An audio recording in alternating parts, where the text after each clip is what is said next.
Hello, welcome to the Meeple Mentor YouTube channel. This is a Meeple Mentor review of LowLands by C&R Partenheimer. This is along the lines of a Rosenberg kind of game. In fact, he actually helped with some of the idea planning or whatnot. This is a Euro game, but I am Jared, and with me is Holly. And so we're going to go through our thoughts and opinions on LowLands.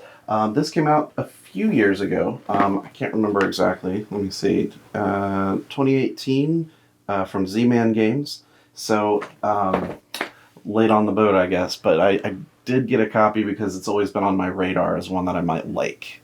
This is about it's about farming sheep in a town or area that is downstream of water area, like ocean and lake, and there's flooding possible. Mm-hmm. And because it's in low lands, you have to work together to constantly build up this dike at the top of the board to prevent the water from going over and flooding things, which becomes a big problem near the end of the game. Mm-hmm. It is a Euro game, but there's a lot of player interaction and needing to look at what other players are doing and how much they're contributing to the dike, because it's kind of that everybody kind of needs to participate in that, but at the same time, if you're not as participating, then you're focused more on building up your farm and getting sheep and things like that. So it's like, when do you help and how much do you help? That's kind of a real key to this game, and so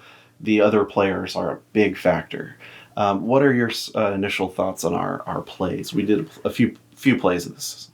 I liked it. I really enjoyed the sheep and that you have certain tiles that are buildings, features. Yes. Features that can house multiple sheep. Mm-hmm. So it makes it easier to, collect said sheep. I enjoyed the building. At first it seems like it's going to be really difficult to get all of the resources you need for the bigger buildings, but It's actually not that bad. Mm-hmm. I really like it. It's a good playthrough, good strategy, something you can sit there and think about, but not too hard. Is there any game that you might compare this to? I don't know. Okay, think on that. I will say there's these player boards. Everybody has a player board, and you start with kind of a pasture of 2 sheep and these little wooden rods, or they look like the Catan roads that you put in there to create your pasture. And throughout the game, you can either purchase sheep or gain sheep through other means and tiles that can come out. And there's actions that you can take that let you build or move fences, which enclose your pastures. You can't keep any sheep on there if you don't have them in a pasture.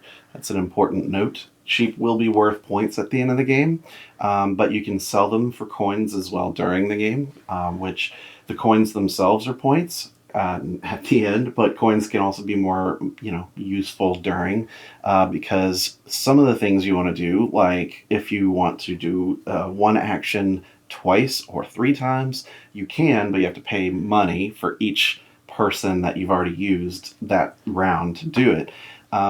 Each of your 3 workers have numbers on them of 2, 3, and 4. That is your essential action points that they carry with them to do any given action. What's interesting is, as she was talking about how you gather resources, they're all cards. And if you use, let's say, a level 4 worker to do something that only costs 2 or 3 action points, anything left over will let you draw cards for your extra resources. So you're never having to wait too long to keep getting resources, depending on how you kind of negotiate those action points. So there's a discard down phase, every 2 turns that, right. you would have to discard down to, I think, 6 or 8 cards or something. Mm-hmm. So you do want to gather and use them relatively quickly. There are a lot of phases that it goes through, which is tracked pretty easily, visibly, and with color on the side of the board. So it's like action round, refresh, action round, refresh, and like the water dike breaking phase. And that's where it's like 3 times evaluating, how your structure compares to what the water level rising is. Honestly, probably my favorite part of the game is building the dike. Yeah, I liked putting the waves, which are like little wooden pieces, and stacking them in up to 3 rows. And like she said, like being able to build and put these like wooden pieces out that kind of feel like you're, like a kid again, just playing with building blocks and like it's kind of fun. Like you Yeah, said, it is. yeah. There's 3 kinds of those blocks. There's like the 3 for the whole length of the bottom, and then they get progressively smaller, where it takes like 9, for the next level, and then it's like 12 of the smallest ones at the very top. So it's cool. You're playing with little colored wooden blocks to build. Whenever you do try to build, there's an action you can take where you can spend one kind of resource, and you try to keep it the same. So if currently one resource has been spent towards the next dike piece, and it's stone, it has to stay stone until that piece is finished. Once it's finished, then you can change it to something else, and it has to change between building things. You can cooperatively build the dike because once you take that action yourself, if you are the main player and you take that action, you can option for the other players to help you build the dike, or you can seek help from the market, which is drawing cards. So yes, you do have to ask for help. Now in a 2-player game, you have this option to ask the market, where you have to pay a coin and draw cards. But in 3-4-player games, you do have to ask someone to help. And if they say yes, they're allowed to play up to the same number of resource cards that you just did for that action. And so in that way, whenever one person, builds towards a dike, multiple players can also do it. And it helps that to keep getting built up without everyone having to take that action every round. And that's the only action that has this sort of extra person, Right. effect. Everything else that you would do, including your fence building, drawing cards is a separate action, by paying for buildings and or features to add to your board. Those are the kinds of things that you would do with your other workers. It's once we played through it, we really liked it and wanted to play it again and see how we would do. And I think since then we have played it quite a few times. Just it's enjoyable, and as far as Euros go, I think it's pretty streamlined. It plays pretty quickly. Honestly, the decisions aren't too difficult. As to what you need to do. And I do like that it has a lot of interaction for a Euro game.